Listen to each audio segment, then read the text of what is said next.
May bayad na nga ba ang mga motorista tuwing dadaan sa Session Road sa Central Business District ng Baguio City?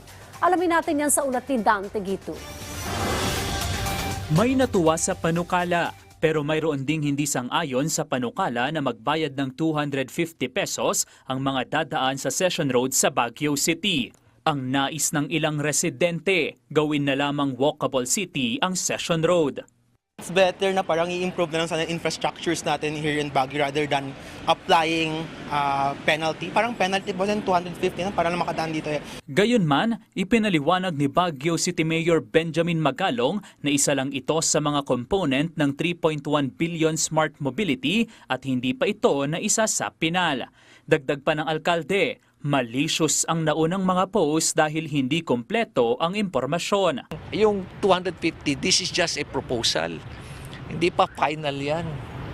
Kaya nga tuloy-tuloy ang stakeholders engagement. Tuloy-tuloy yan. Marami pa yan. Para marinig natin kung ano yung sentimiento, anong suggestion ng mga tao.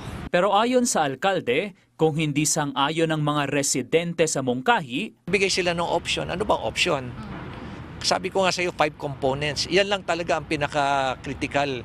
The rest of the components, maganda lahat. Walang controversy lahat. Except for one, itong mobility fee.